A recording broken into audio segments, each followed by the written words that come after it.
Allah juga berfirman dalam surat Al-Hujurat ayat 17, yamunnuna 'alaika an aslamu. Mereka orang-orang kufar berharap kepada engkau wahai Muhammad agar mereka masuk Islam. Lihat apa kata Allah, qul la tamunnu 'alayya islamakum. Katakanlah wahai Muhammad, janganlah kalian berharap kepadaku Islamnya kalian. Balillah yamunnu 'alaikum an hadakum lil iman. Tapi Allah lah yang memberikan kepada kalian agar hidayah bisa beriman. In kuntum shadiqin, apabila kalian benar-benar jujur. Orang-orang kufar berharap Nabi memasukkan Islam buat mereka. Kata Allah, jangan berharap pada Nabi. Allah mutlak yang akan memberikan hidayah engkau masuk Islam kalau engkau benar-benar jujur. Maka ini subhanallah, orang kalau tahu ini ya ikhwah, dia akan banyak bersyukur kepada Allah atas nikmat ini dibandingkan semua nikmat yang ada. Ya, kalau antum lihat subhanallah azim, ada orang la yubalih, nggak perhatian sama sekali. Dia nggak sholat 5 waktu, ya, nggak terpanggil ketika ada adzan. Bahkan ada orang sama sekali tidak ingin mengesahkan Allah, mentauhidkan Allah Azza wa Jalla. Minta-minta di kuburan. Kalau ada masalah datang ke dukun, make jimat, percaya tahayul khurafat. Dia tidak peduli dengan keluarganya. Anaknya berbuat syirik, maling, anak perempuannya keluar rumah, nggak pulang dan yang lainnya. Subhanallah, Allah kasih kita hidayah, bisa mengenal Allah, menjaga Islam, menyelamatkan keluarga kita dari api neraka Allah Azza wa Jalla. Kenapa kita futuh dengan nikmat yang sangat besar ini? Ya, di luar ada jutaan orang dibiarkan sama Allah, nggak diurusin sama sekali sama Allah Ta'ala. Sedangkan kita dikasih nikmat ini. Kenapa harus futuh? Kenapa nggak kita jaga, kita bersyukur atas nikmat yang agung ini? Ya, kalau seandainya orang-orang yang melalaikan Allah, lupa akan Allah, terus dia diwafatkan dan dibangkitkan, dia akan tinggalkan semua kekayaannya hanya untuk ibadah. Sekarang kita dikasih sama Allah melek untuk tahu apa hak Allah Azza wa Jalla. Kenapa kita tinggalkan kebaikan yang besar ini? Yang kelima, mengetahui bahwa setan adalah musuh yang sangat jahat. Mengetahui bahwa setan adalah musuh yang sangat jahat. Ya, Allah berfirman dalam surat Yusuf ayat 5, inna syaitana lil insani aduwwun mubin. Sesungguhnya syaitan bagi manusia musuh yang sangat nyata. Kita ya ikhwah, Adam dan iblis sudah mulai berperang dan bertikai semenjak di surga. Dan terus setan dengan bala tentaranya dan Adam dengan anak keturunannya terus bertikai sampai hari kiamat. Makanya setan tidak pernah bosan dan tidak pernah diam untuk membinasakan kita ke dalam api neraka. Makanya antum kalau baca Al-Quran, antum baca janji-janji iblis. Iblis berjanji kepada Allah dengan beberapa janji. Ya. Di antaranya surat Al-A'raf ayat 16 ayat 17. Kata iblis, qala fabima aghwaytani. Kata iblis, sebagaimana ya Allah engkau menyesatkan aku, la aq'udanna lahum siratakal mustaqim. Maka aku akan menyesatkan hamba-hambamu dari jalanmu yang lurus. Tsumma la'atiyannahum. Kemudian aku akan datang kepada manusia. Min baini aydihim, dari depan. Wa min khalfihim, dari belakang. Wa an aymanihim, dari kanan. Wa an syama'ilihim, dan dari kiri. Wala tajidu aktsarahum syakirin. Dan engkau tidak akan menemukan sebagian besar hamba-hambamu bersyukur kepada Allah Azza wa Jalla. Jadi setan menunggu manusia di depan, di belakang, kiri, kanan. Kapan manusia itu lalai, langsung dimasuki sama syaitan, digoda kita. Ya, sampai kita benar-benar binasa di dunia dan juga di akhirat. Makanya para ulama menjelaskan tentang makayid, tipu daya syaitan. Nah ini juga kenapa sebagian orang futur ya ikhwah, karena dia tidak tahu tipu daya syaitan. Oleh karena itu para ulama mengarang beberapa kitab berkaitan dengan tipu daya syaitan, seperti Ibnul Jauzi Talbis Iblis, Ibnul Qayyim Ighathatul Lahafan. Kalau dia tidak tahu nazagat, tipu daya syaitan, dia orang yang paling cepat tersungkur di dalam tipu daya syaitan. Ya, kayak ada orang berperang, dia tidak tahu tipu daya musuh, maka dia yang paling cepat kemakan dengan tipu daya musuh. Nah, syaitan punya beberapa tipu daya. Ya, yang pertama, setan akan memberatkan manusia di dalam ketaatan, dibuat berat sama dia ketaatan. Misalnya sholat, dibuat berat sama dia. Padahal sholat nggak nyampe 10 menit, cuma dibuat berat sama dia. Kalau misalnya berhasil atau tidak berhasil, setan lari ke tipu daya yang selanjutnya. Taswif. Apa taswif? Dibuat menunda-nunda pekerjaan. Akhirnya dibuat, udah nanti aja. Ya, sholatnya jam 1 misalnya zuhur. Udah jam 1 nanti aja jam 2. Udah setengah 3 nanggung. Nanti aja ya, asar. Ya, terus taswif dibuat menunda-nunda. Kalau misalnya tidak berhasil yang kedua, masuk ke tipu daya yang ketiga. Dibuat sibuk di dalam beribadah. Maka pikirannya nggak fokus di dalam beribadah sampai dia rusak ibadahnya.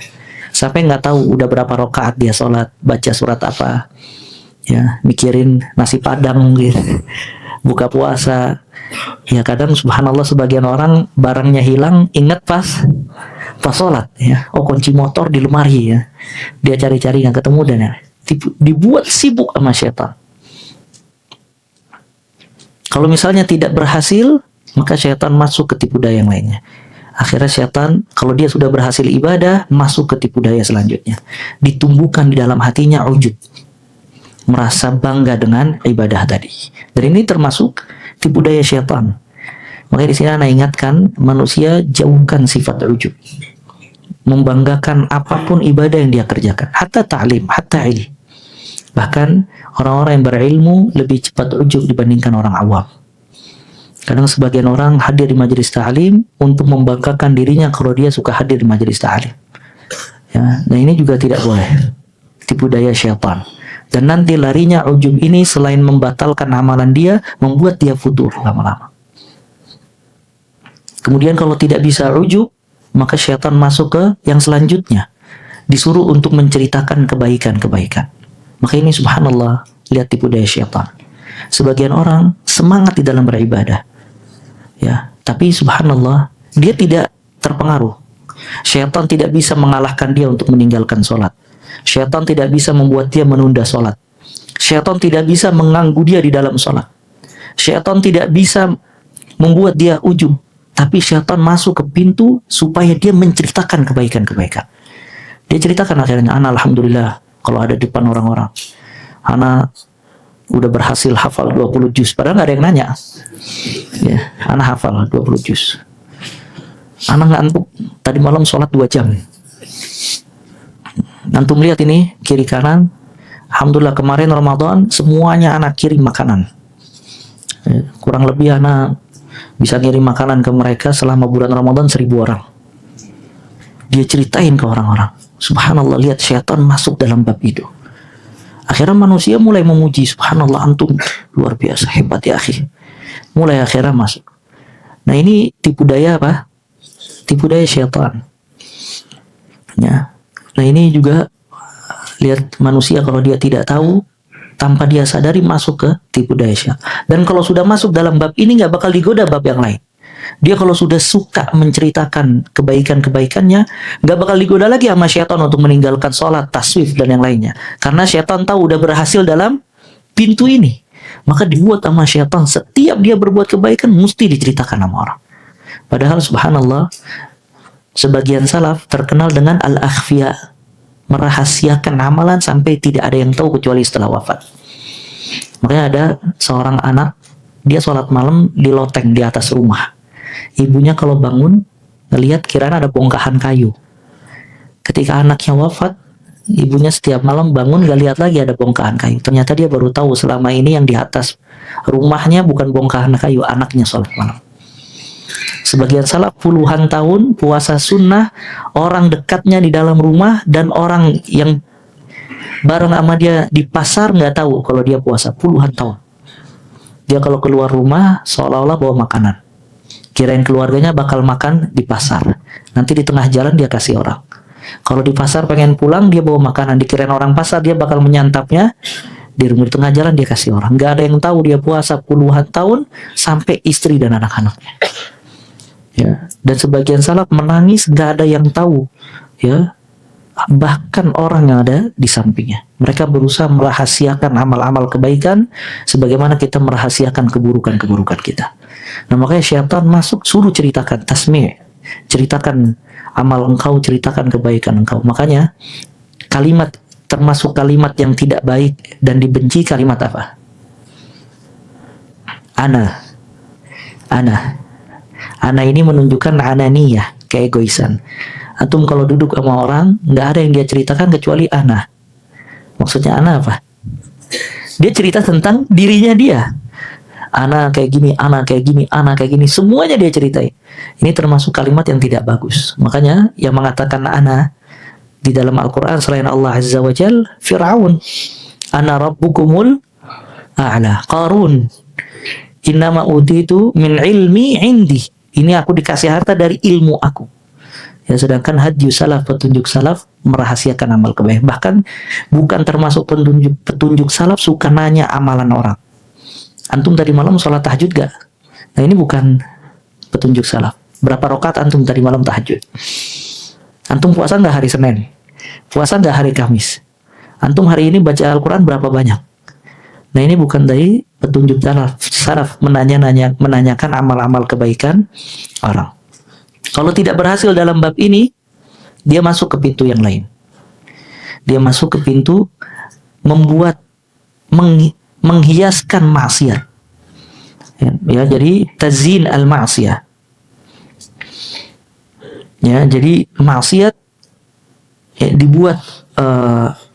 dibuat longgar dan dihiasi dengan maksiat. Udah nggak apa-apa antum, subhanallah. Selama ini taat terus, sekali-sekali dosa nggak apa-apa. Judi sekali misalnya, atau minum khamar sekali, insya Allah kebaikan diampuni dosanya lagi. Nah itu dihiasi sama syaitan, ya. Atau mungkin terus kayak gitu syaitan, ya. Kalau tidak bisa dan terakhir, ya, syaitan akan membuat amalan-amalan atau hiburan-hiburan diutamakan daripada amal-amal kebaikan. Nah itu juga tipu daya syaitan. Udah antum jalan-jalan aja, banyak jalan-jalan ke sana kemari sampai dia meninggalkan sholat wajib, baca Al-Quran dan yang lainnya. Nah ini semuanya termasuk dari tipu daya syaitan.